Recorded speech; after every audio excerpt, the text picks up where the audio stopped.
नमस्कार।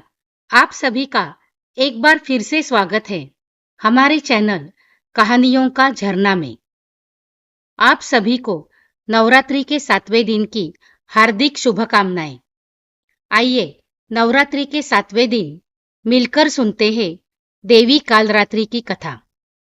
ओम देवी कालरात्रै नमः। यानी कि माँ कालरात्रि दुख रूपी अंधकार का नाश करने वाली है, दुष्टों और राक्षसों का अंत करने वाली माँ हम सबका कल्याण करे। माँ दुर्गा के 9 रूप है जिनकी पूजा नवरात्रि के 9 दिनों में की जाती है। माँ कालरात्रि भी उन्हीं में से एक है जिनकी पूजा 7वें दिन की जाती है, जिसे महासप्तमी भी कहा गया है। माँ दुर्गा ने यह अवतार बुराई का नाश करने के लिए लिया था। उन्होंने शुंभ निशुंभ और रक्तबीज जैसे दानवों का वध किया। माँ का यह रूप सबसे शक्तिशाली माना जाता है। इनके शरीर का रंग घने अंधेरे की तरह काला है और लंबे खुले केश है। गले में विद्युत की तरह चमकने वाली माला है। माँ गधे पर सवार रहती है। 4 भुजाओं वाली कालरात्रि माँ के बाएं हाथ में लोहे का अस्त्र और कतार है। दायां हाथ हमेशा आशीर्वाद देने की मुद्रा में और दूसरा हाथ भक्तों को आश्वासन देने के लिए है कि माता के संरक्षण में भयमुक्त रह सकते हैं। माता रानी को गुड़ का भोग, लाल वस्त्र और रात रानी के फूल प्रिय है। आइए कालरात्रि माँ की कथा सुनते हैं। एक बार दैत्य शुंभ निशुंभ और रक्तबीज ने तीनों लोकों में आतंक मचा दिया। देवगण भगवान शिव के पास जाकर प्रार्थना करने लगे।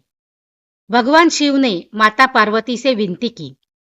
तब माता ने दुर्गा का रूप धारण किया और दानवों से युद्ध करने सिंह पर सवार होकर निकली। शुंभ और निशुंभ का वध माता ने किया। फिर रक्तबीज से युद्ध हुआ। उसे वरदान था कि उसके खून की बूंदें धरती पर गिरते ही अनेक रक्तबीज उत्पन्न होंगे। तब माता ने कालरात्रि का रूप धारण किया। उन्होंने रक्तबीज को मार गिराया और उसके रक्त की बूंदें धरती पर गिरने से पहले ही अपने मुख में भर ली। इस तरह रक्तबीज का वध हुआ। 6 दिन पूजा करने के बाद 7वें दिन हमारा मन सहस्त्र चक्र में होता है। इस समय कालरात्रि की पूजा से ब्रह्मांड की सिद्धियां मिलती है और असुरी शक्तियां दूर होती हैं। इसलिए इन्हें शुभंकरी भी कहा जाता है। माँ कालरात्रि की पूजा सप्तमी को करनी चाहिए। प्रातः स्नान कर स्वच्छ वस्त्र धारण करें।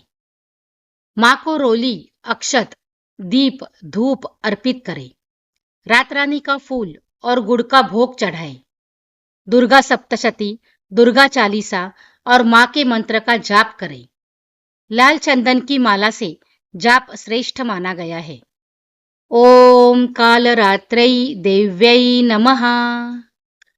माँ का यह शक्तिशाली रूप हमें सिखाता है कि बुराई कितनी भी प्रबल क्यों न हो, अच्छाई के आगे उसे पराजित होना ही पड़ता है। तो यह थी माँ कालरात्रि की व्रत कथा।